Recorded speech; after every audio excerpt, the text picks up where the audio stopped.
Hello everyone. आज हम probability theory की लेक्चर 4 में हैं।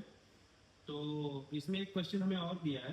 इससे पहले मैं ये बता दूं कि मैं एक पूरी प्लेलिस्ट बना रहा हूँ प्रोबेबिलिटी थ्योरी की, जिसमें मैं बेस थ्योरम तक के सारे टॉपिक्स कवर करूँगा।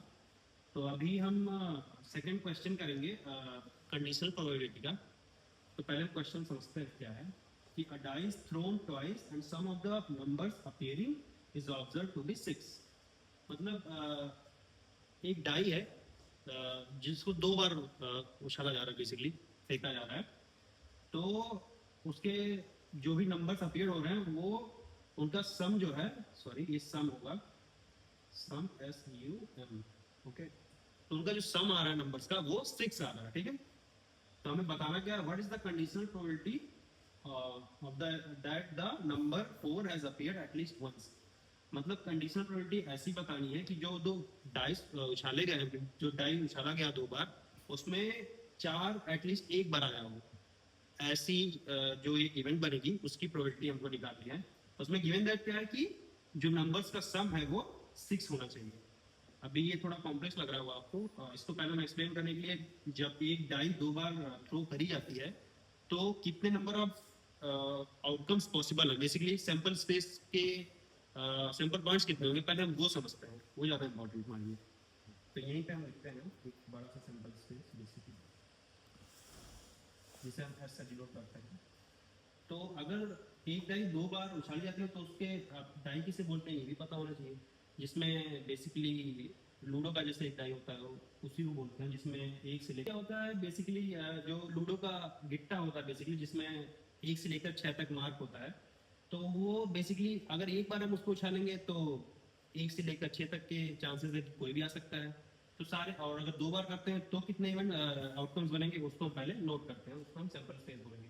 तो ऐसा भी हो सकता है कि एक आ गया हो, पहले दो बार जब उछाला गया हो, या फिर एक दो आ गया हो, ऐसे ऐसे करते हुए एक 6 तक आ सकता है। ठीक है, सिमिलरली दो एक आ सकता है, दो दो आ सकता है, ऐसे करके हमारे 36 आउटकम बन जाएंगे अगर एक डाई दो बार उछाली जा रही है तो।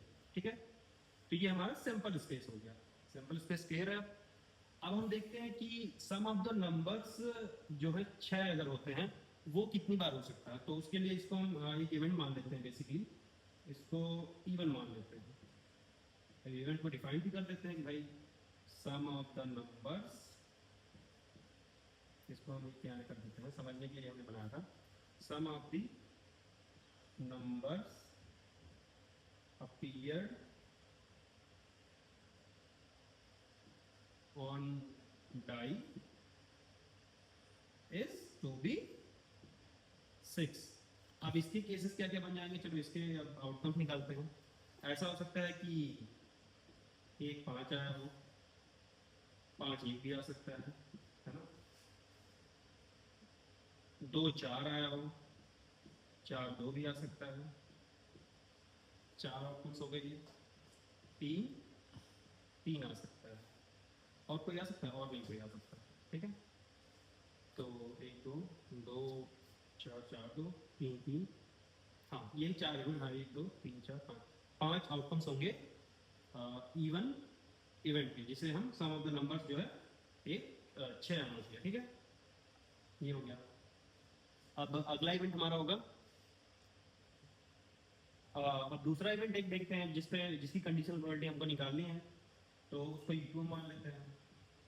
उसको क्या बोल देते हैं हम कि भाई नंबर 4 हैज अपीयर्ड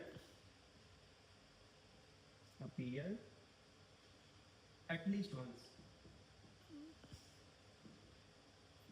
ठीक है, अब इसको इवेंट को कैसे बनाओगे, ऐसा हो सकता है कि भाई एक 4 आया हो, 4 एक भी हो सकता है। सिमिलरली दो 4 हो सकता है, फिर 4 दो हो सकता है।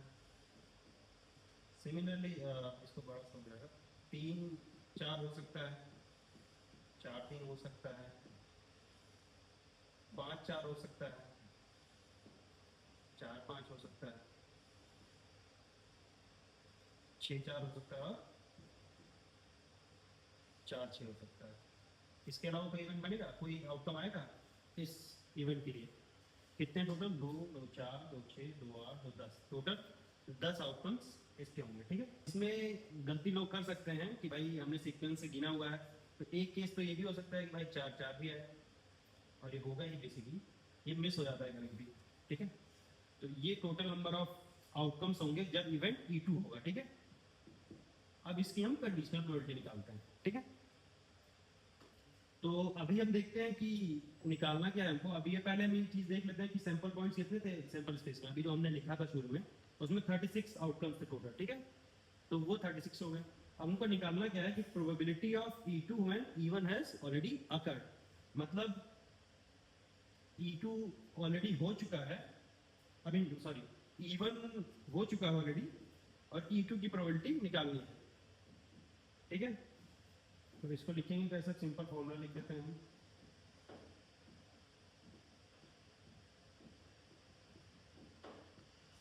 सिंपल फॉर्मूला जो वही है,